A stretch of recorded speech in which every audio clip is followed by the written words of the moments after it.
देग्लाय 2022 मायथाइनि मेट्रिक आरो हायार सेकेन्डारियाव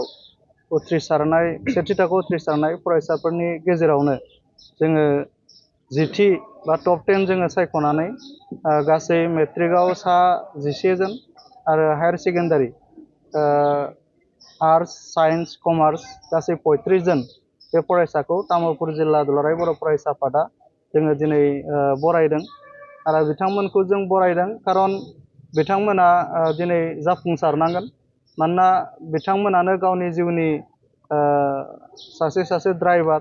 आरो बिथांमोना न'खरनि सम्पद समाज आरो हारिनिबो सम्पद हादरनिबो सम्पद दा ओंखायनो जों बिथांमोनखौ जोङो बरायदों जों बिथांमोनखौ बरायदों खारन दुलाराय बर' फरायसा आफादा जोङो माहारिनि मोनसे फरायसा आफाद हिसाबै जों बिथांमोनखौ अराय सम अख्रां सायाव बिरनायखौ जोङो हास्थायो आरो जों दिनै बिथांमोनखौ बरायदों खारन बिथांमोना दिनैनि जि जुजिनाय जि मुगा बे जुजिनाय मुगायाव बिथांमोना राफोद सुबुं सम्पद बिथांमोना दाफुंनानै लानांगोन आरो बे राफोद सुबुं सम्पद दाफुंनानै लानांगौब्ला गुन गोनां सोलोंथाइ लानांगोन आरो गुन गोनां सोलोंथाइ लानांगोनब्ला बिथांमोना माखासे माने गोरों गोरा बिथांमोननि थुलुंगानाय बिथांमोननि बोसोन बेखौ बिथांमोना मानिनानै सोलिनांगोन ओंखायनो जोङो दिनै तामुलपुर जिल्ला दुलाराय बर' फरायसा आफादा सानसेनि मेहेरनां हाबाफारिजों जोङो बरायनाय आरो मान बावनाय हाबाफारिखौ जों लादों आरो बे हाबाफारियाव जोङो दिनै गाहाय आलासि महरै मिरु दुलाराय बर' फरायसा आफादनि गाहाय नेहाथारि खनिन्द्र बसुमतारी सार बिथांखौ जोङो हांख्रायदोंमोन आरो दिनैनि जे बे मेहेरगोनां हाबाफारियाव जों थि बुंथिगिरि आलासि महरै बर'मा फरायसालिमानि बिबुंग्रा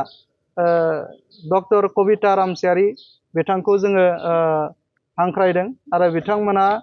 बिथांमोननि जे बिबुंथि बे बिबुंथियाव गोबांथार थुलुंगाखांनाय माखासे बिबुंथि बा बोसोन बिबुंथि बिथांमोना लादों आरो जों मिजिंथिदों दिनै जोंनि आलासि बिथांमोननि जि बेसेन गोसा बिबुंथि बे बेसेन गोसा बिबुंथिजों जोंनि फरायसाफोरा थुलुंगा मोनगोन आरो दिनैनि जि बरायनाय हाबाफारि बे बरायनाय हाबाफारियाव बरायजाग्राजों लोगोसेनो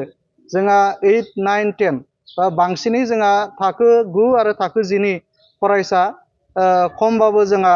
माने 450 बा 500नि गेजेराव जोंनि फरायसाफ्रा बेवहाय बाहागो लादोंमोन आरो बेयाव जोंहा मोनसे मिजिंथिनाय बा मोनसे आसा जोंहा दङ दिनै जायफोर फरायसाया बरायजाबाय बे बरायजानायखौ नुनानैनो जोंनि 8, 9, 10 आव फरायनाय जोंनि फरायसाफोरा थुलुंगानाय मोनगोन आरो उननि बिथांमोननि जि फरायनाय सम बिथांमोना बे थुलुंगानायखौ लानानै अराय सम आवगायगोन जों बेखौ जों मिजिंथिदों आरो तामुलपुर जिल्ला दुलाराय बर' फरायसा आफादा बा जोंनि जिल्लाया जोंहा माने गोदानै दाजानाय मोनसे जिल्ला आरो बे जिल्लायाव जोङो सोलोंथाइ बिथिङाव गोबांथार जोंहा जौगानांबावगौ जोंहा दङ दा ओंखायनो जोङो बे सोलोंथाइ बिथिङाव जौगानांगौनि थाखाय जों थुलुंगा महरै दिनैनि बरायनाय हाबाफारिखौ जोङो लादों।